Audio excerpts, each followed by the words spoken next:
Hello and welcome here. Although Ben Affleck's Batman was perhaps the ideal replacement for Christian Bale, Robert Pattinson's Batman may have begun his stint as the Dark Knight with a more well-acclaimed film. Although Tim Burton and Michael Keaton's departure from the brand prompted several Batman reboots, the task of relaunching the franchise following Christopher Nolan's acclaimed Dark Knight trilogy was particularly difficult. Even so, DC released two new live-action Batman versions fewer than 10 years after The Dark Knight Rises, but Affleck's Batman has everything a post-Dark Knight trilogy Batman ought to have. What was once one of Warner Bros.' largest assets faced a period of uncertainty after Batman and Robin's appalling response. While it was obvious that the Batman property needed to be relaunched after a number of years without a film, no screenplays or pitches were able to persuade the studio that it was time to bring the Caped Crusader back to the big screen.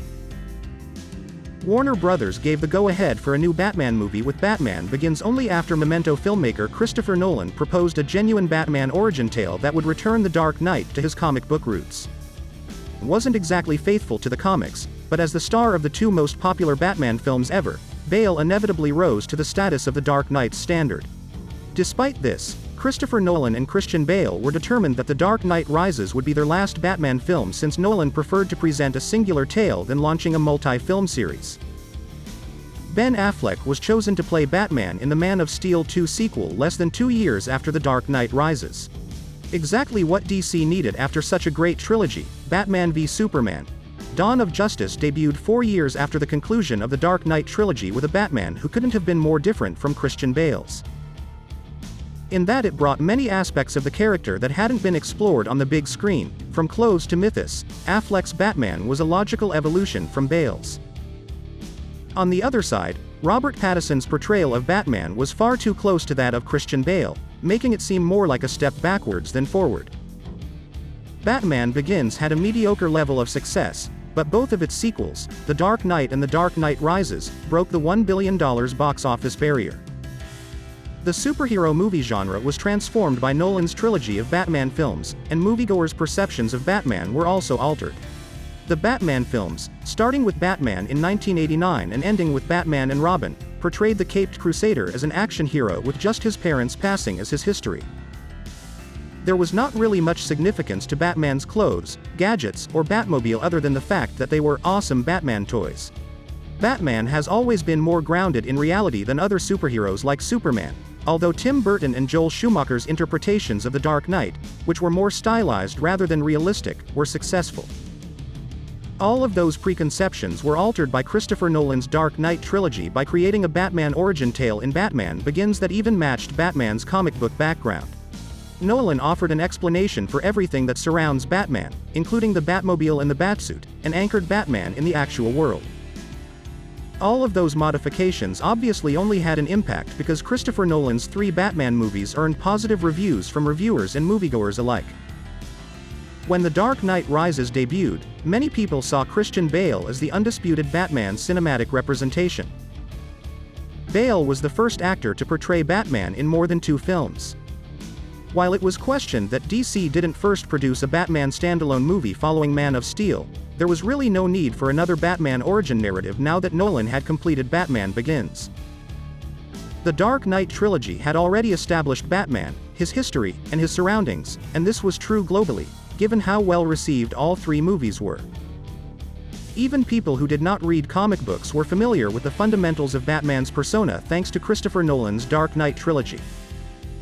It would feel superfluous to release another solo Batman movie so soon after The Dark Knight Rises, and it would run the danger of unfairly being compared to Nolan's Batman flicks. It was a smart idea to reboot Batman in a Superman-Superwoman crossover film since it was totally distinct from everything that had been done with the character over the previous 3 decades.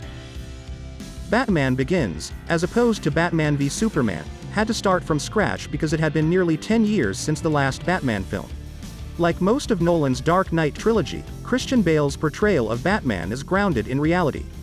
It made sense given the universe Nolan was building that Bale's fighting technique was far more constrained than that of comic book Batman. Nolan's Dark Knight trilogy lacked all magical aspects, including magic, aliens, and anything else that may have made the movies lean more toward science fiction. As opposed to dousing himself with acid, the Joker in The Dark Knight just applied makeup. Additionally, Bale's Batman never appeared alongside any other superheroes on screen, and no reference was made to a larger 600th world.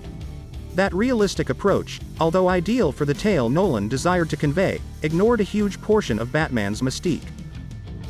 Batman is more grounded than other superheroes like Superman and Wonder Woman, yet the cape-wearing vigilante has always existed in a fantasy setting. Batman starring Ben Affleck was a logical development of Nolan and Bale's work. Batman was set in a universe populated by aliens, gods, and metahumans by Zack Snyder. However, Affleck's Batman never had a sense of alienation from that environment.